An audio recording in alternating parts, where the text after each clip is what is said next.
Hi friends, എല്ലാവർക്കും ഉപ്പും പുളിയും കുക്കിങ്ങിലേക്ക് സ്വാഗതം. ഇന്നൊരു ചീരത്തോരൻ നമുക്കുണ്ടാക്കാം. ഞാൻ ഇതിനു മുമ്പ് ഒരു ചീരത്തോരൻ ഉണ്ടാക്കിയിട്ടുണ്ട്. അത് വേറൊരു രീതിയിലാണ് ഉണ്ടാക്കിയിരിക്കുന്നത്. ഇതിൻ്റെ ചേരുവകൾ വ്യത്യാസമുണ്ട്. അതെങ്ങനെയാണ് ഉണ്ടാക്കുന്നതെന്ന് നമുക്ക് നോക്കാം. അതിനായിട്ട് ചീര ഇതുപോലെ ചെറുതാക്കി ഞാൻ അരിഞ്ഞെടുത്തിട്ടുണ്ട്. അപ്പോൾ അതിലേക്ക് വേണ്ടുന്ന സാധനങ്ങൾ ഇതൊക്കെയാണ്: ഒരു 10 ചുവന്നുള്ളി, ഒരു 5-6 വെളുത്തുള്ളി, ഒരു 5-6 വറ്റൽ മുളക്. ഇത്രയും സാധനങ്ങൾ നമുക്ക് മിക്സിയിൽ ചതച്ചെടുക്കണം. അതിനുശേഷം ചീനച്ചട്ടി വെച്ച് 2-3 ടീസ്പൂൺ വെളിച്ചെണ്ണ ഒഴിച്ചു കൊടുക്കുക. കടുകിടാം. കടുക് പൊട്ടട്ടെ. കടുക് പൊട്ടി വരുമ്പോൾ ഈ ചതച്ച് വെച്ചിരിക്കുന്ന ചുവന്നുള്ളി, വെളുത്തുള്ളി, വറ്റൽ മുളകും കറിവേപ്പില ഇതൊക്കെ ഇട്ട് കൊടുക്കുക. അത് നന്നായിട്ട് എണ്ണയിലൊന്ന് മൂപ്പിക്കുക. മൂപ്പിച്ച് വരുമ്പോൾ ആ മുളകിൻ്റെ ചുവന്ന കളറൊക്കെ എണ്ണയിലേക്ക് ഇറങ്ങും. ഒരു 2 മിനിറ്റ് എണ്ണയിലിട്ടൊന്ന് മൂപ്പിച്ച് കൊടുക്കുക. അത് മൂത്ത് വരുമ്പോൾ അതിലേക്ക് 1/4 ടീസ്പൂൺ മഞ്ഞൾപ്പൊടി ഇട്ട് കൊടുക്കണം.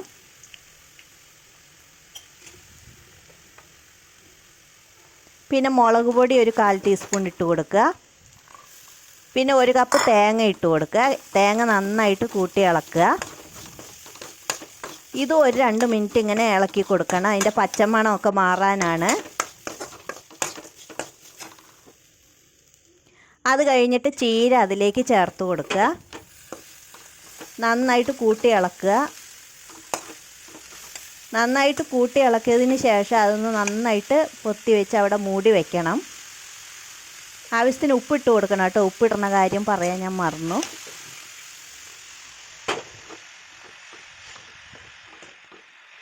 നന്നായിട്ട് കൂട്ടി ഇളക്കിയതിന് ശേഷം നല്ല പൊത്തി അവിടെ മൂടി വയ്ക്കുക. ഒരു പാത്രം കൊണ്ട്, ഒരു മൂടിയും കൊണ്ട് മൂടി വയ്ക്കണം.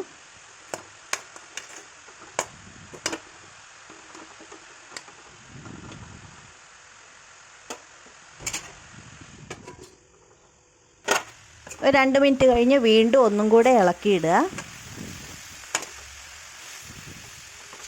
അതിനുശേഷം വീണ്ടും 1 മിനിറ്റ് മൂടി വയ്ക്കുക. ചീര പെട്ടെന്ന് വേകും. അതുകൊണ്ട് നമുക്ക് അധികം നേരം ആവി കയറ്റേണ്ട ആവശ്യമില്ല.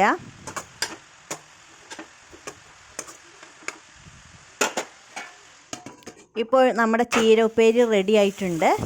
വീണ്ടും ഒന്നും കൂടെ ഇളക്കി കൊടുക്കുക. ഉപ്പൊക്കെ ആവശ്യത്തിനുണ്ടോ എന്ന് നോക്കുക. ഇതുപോലെ ഈ മെത്തേഡിലൊന്ന് ചെയ്ത് നോക്കുക. ഇത് നല്ല ടേസ്റ്റ് ഉണ്ട്. Thank you.